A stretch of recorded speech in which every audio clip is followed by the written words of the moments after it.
Morning. Today நம்ம பார்க்க போகிற டாபிக் வந்து ஸ்டாட்டிஸ்டிக்ஸ். ஓகேவா? உங்களோட இயர் சாப்டர் 6 சாப்டர். ஓகேவா?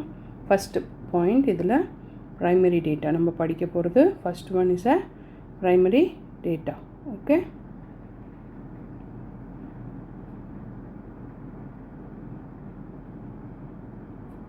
வாட்ஸ் அ ப்ரைமரி டேட்டா நம்மளுக்கு தெரிஞ்சதில் ப்ரைமரினாலே பேசிக் இல்லையா? So very raw data or a first hand data is a primary data. Raw data or first hand data. First hand data நம்ம எங்கெல்லாம் collect பண்ணுவோம் ஞாபகம் இருக்கா? when we do the experiments we will collect first hand data இல்லையா, அல்லது observations. Example சொல்கிறேங்க. Okay, observations when you are doing experiments or measurements. ஓகேவா? இது எல்லாமே நம்மளோடதில் first hand data when you are doing experiments. okay, இது ஒரு example. இதே மாதிரி செகண்ட் இதில் என்ன சொல்லலாம், அல்லது letters. Okay, when we write letters it's first hand, nobody has been ever have the data. so second one is secondary data. okay, secondary data எது வரும்? So somebody would have stored your data. இது எங்கேயாவது store ஆகிருக்கலாம், இல்லை ஏதாவது ஒரு ரிப்போர்ட்டாக இருக்கலாம். ஓகேவா? இல்லை கவர்மெண்ட் பப்ளிகேஷன் டேட்டாவாக இருக்கலாம். இது எல்லாமே secondary data. Okay, or somebody would have done your work, அதுலேருந்து நம்ம retaking the data. Okay, this is second data or past டேட்டான்னு கூட ஞாபகம் வச்சுக்கோங்க. So that it is easy. It's a past data. Okay, ஒரு ஃபார்மேட்டில். அல்லது second hand data. Okay, second hand data. இது இதோட எக்ஸாம்பிள் என்னவாக இருக்கும் அப்போது? Okay, books in library. கரெக்டாக? புக்ஸ் நம்ம லைப்ரரியில் இருக்கிறதெல்லாம் somebody been written for us. Okay, அதே மாதிரி நியூஸ் ரிப்போர்ட்ஸ். ஓகே, அதுவும் அதே மாதிரி தான். அதுக்கப்புறம் வேறு என்ன ஞாபகம் இருக்கும் நம்மளுக்கு? அப்பா ஃபைல் பண்ணுற அல்ல அம்மா ஃபைல் பண்ணுற டேக்ஸ் ரெக்கார்ட்ஸ். ஓகேவா? ஃபைல் பண்ணும்போது it's a secondary data when we collect it back. ஞாபகம் வச்சுக்கோங்க. தென் சென்செக்ஸ் டேட்டா. ஓகே, இதில் நிறையா சொல்லலாம் உங்களால் முடிஞ்சது. Or government publicated datas. Okay, government published datas. இது எல்லாமே செகண்டரி டேட்டாவோட கீழே வரும். ஓகேவா? ஸோ அடுத்தது நம்ம பார்க்க போகிற டெஃபினிஷன். இது எல்லாமே டெஃபினிஷன் தான் சொல்லிட்டு வரேன். ஸோ நெக்ஸ்ட்டு பார்க்க போகிறது அன்குரூப்டு டேட்டா. ஓகேவா? அன்குரூப் டேட்டானா எது? we will make a clear. Ungroup டேட்டான்றது ஒரு லிஸ்ட் ஆஃப் டேட்டாஸ் இருக்கும், பட் எல்லாம் இண்டிவிஜுவல் வேல்யூஸ் மட்டும்தான் இருக்கும் அதுக்குள்ளே. Okay, a list of individual values data தான் இருக்கும் அதில். இண்டிவிஜுவல்னால் எப்படி சொல்கிறதுன்னா, ஒரு கம்யூனிட்டியோட டேட்டாவாக இருக்கலாம், ஒரு ஸ்கூலோட மார்க்ஸில் ஸ்டூடெண்ட்ஸோட மார்க் இருக்கலாம், பட் அது எல்லாமே ஸ்கேட்டராக இருக்கும். Okay, no proper organised way it will be there. அதுதான் அன்யூஸ்டு டேட்டா. ஆர்கனைசேஷன்னா 20 to 30 வாங்கினவங்க எத்தனை பேர் அப்படி இருக்காது. ஸோ ஒரு டேட்டாவும் இண்டிவிஜுவலாக இருக்கும் இதில். ஓகே, ஸோ அதுக்கு எக்ஸாம்பிள் வந்து லிஸ்ட் ஆஃப், நான் சிம்பிள் எக்ஸாம்பிள் தான் கொடுக்குறேன் இதில். So a list of ages. Okay, of people in a community. Okay, இது அன்யூஸ்ட், இது வந்து அன்குரூப்டு டேட்டா உங்களுக்கு. இதையே நீங்கள் ஆர்கனைஸ் பண்ணிங்கன்னா அது குரூப்டு டேட்டா. ஓகே, குரூப்டு டேட்டாவில் நம்ம எப்படி ஸ்பெசிஃபை பண்ணுறது, அதை எப்படி ஆர்கனைஸ் பண்ணுறது? Depends on their ages. ஓகேவா? அதை வச்சு நம்ம ஒரு ஃப்ரீக்வன்சி டேபிள் கண்டக்ட் பண்ணால் அது பேர் grouped data. Okay, the data has been, data will be organised here. data will be organized in a table. okay, in a frequency table nu சொல்லலாம், அல்லது in a table with intervals. okay va, அல்லது classes with certain intervals or classes. okay va, இதுதான் grouped data வருது உங்களுக்கு. so these are the definitions. first we will see. இன்னொன்று நீங்கள் ஞாபகம் வச்சுக்க வேண்டியது இதில் the table how to form it. ஓகேவா? அது எப்படின்றத நம்ம ஒரு ஃபஸ்ட் கொஸ்டினில் பார்க்கலாம். ஓகே, நான் பின் அதில் உங்களுக்கு ஈஸியாக இருக்கும். the table shows ages, okay, in years of particular school. Number of teachers, okay, number of teachers in a school. Okay, இதோட கொஷின் ஜென்ரல் கொஷின் தான் இது.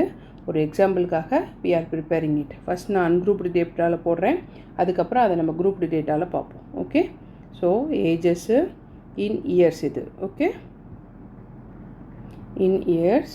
இங்கே வந்து நம்பர் ஆஃப் டீச்சர்ஸ் எத்தனை பேருன்னு. ஓகே, இது லாஸ்ட் ஃபார் டேலி. ஓகேவா?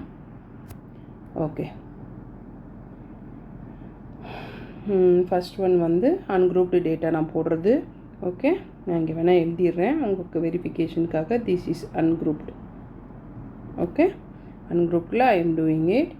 Okay, first question வந்து 23 கொஷின்ஸ் மட்டும்தான் நான் நோட் பண்ணுறேன். Okay, number of teachers 24, 27, 30, 33, 35, 38, 40, 41, 42, 45. So number of teachers 24ல 5, 27ல 3, 30ல 6, 33ல 1, 35ல 4, 2, 3. For 41 it is 1, 42 5. Okay, 45 க்கு 7. Okay, so in the total வந்து if you calculate it is 39 of them. Okay, number of teachers 39. Tally நம்மளுக்கு ஞாபகம் இருக்கும், one single line represents ஒரு number of person இந்த பொசிஷனை பொறுத்த வரைக்கும். ஸோ இங்கே 2. ஓகேவா? இவங்களுக்கு இங்கே 5. So 1, 2, 3, okay, and 4. அதை ஸ்ட்ரைக்கப் பண்ணால் அது 5. ஓகேவா? இங்கே 3 லைன்ஸ் மட்டும்தான், ஏன்னா 3 பீப்புளுக்கு. இங்கே 6. So 4, 5 and this is 6. இங்கே 1, இங்கே 4, 1, 2, 3, 4. இங்கே நம்பர் 2, இங்கே 1, 2, 3, இங்கே 1 தான், இங்கே இப்போது திருப்பி 5. ஸோ 4 வரைஞ்சாச்சு, இது 5.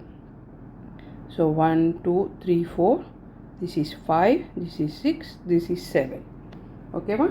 ஸோ டேலிஸை எண்ணி பார்த்துக்கலாம். இது ungrouped data. So how to convert into a grouped data. Okay, இதை குரூப்டு டேட்டாவாக மாற்றணுன்னா very simple. Okay, and converting to a grouped data. Group டேட்டானா ஒன்றும் பெரிய விஷயம் இல்லை. So we are forming an interval. Okay, so நம்ம கன்வீனியன்ஸுக்காகவும் we can form the interval. Otherwise if they ask அந்த மாதிரி நீங்கள் இன்டர்வல்ஸ் ப்ரிப்பேர் பண்ணலாம். ஓகே, ஸோ இதே இதுக்கு நேரம் ஐ கண்டினியூ இட். ஸோ அந்த குரூப் டேட்டாவில் இன்டர்வல் வந்து தே ஆர் ஆஸ்கிங். நான் இப்போ 5 இன்டர்வல் வைக்கிறேன். ஸோ 20 to 25 வச்சுக்கலாம் ஃபஸ்ட்டு ஒன்றுக்கு. ஸோ 20 to 25 அதுக்கு கீழே அப்படியே கண்டினியூ பண்ணுறேன். ஓகே, இன்டர்வல் நம்மளாக ஃபார்ம் பண்ணலாம். If they ask you can go for it. Okay, அது ஃபார்முலாஸோட பின்னாடி ஃப்ரீக்வன்சி டேபிளில் we will continue. So 20 to 25. So how many people? So starting from here 23, 24 வரைக்கும் கவுண்ட். ஸோ 5, இங்கே ஒரு 2. So number of people is 7. ஓகேவா? If you want I will write it in different colour. So next ஃப்ரீக்வன்சியில் I will start from 25 to 30. So 25 to 30னா இங்கேருந்து 27 and 30 ரெண்டு பேரும் வருவாங்க. ஓகேவா? ஸோ ஃபஸ்ட்டு பாக்ஸில் இவங்க வந்துடுவாங்க, செகண்ட் பாக்ஸில் இவங்க வருவாங்க. So total 9 of them. Okay, அடுத்தது 30 to 35. So 30 to 35ல these 2 people will come. So 4 + 1 5 people வருவாங்க இதில். ஓகேவா? So 35 to 40. இங்கே எத்தனை பேர் இருக்காங்க? only these 2. அப்போது 5 people இருக்காங்க. கரெக்டாக? அடுத்தது நம்ம டேபிளில் 40 to 45 வச்சுக்கலாம்.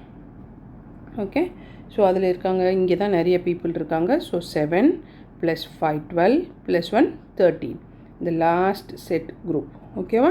So total 13. now also you count. இந்த டோட்டல் வந்து உங்களுக்கு 39 கொடுக்கும். ஓகேவா? This is grouped data and ungrouped data. ஒன்றும் பெரிய வித்தியாசம் இல்லை. நம்ம நடுவில் ஒரு கிளாஸ் இன்டர்வல் மட்டும் இன்ட்ரடியூஸ் பண்ணி we are reducing the work. ஓகேவா? இதில் ஒருத்தரையும் நம்ம போய் தேட முடியாது, எவ்வளோ இண்டிவிஜுவல்ஸ் இருக்காங்கன்னு தனித்தனியாக தேடணும். இங்கே வந்து அந்த கிளாஸ் கேட்டகரியில் we can able to communicate so that it is easy and short. ஓகேவா? With this I will conclude at the class.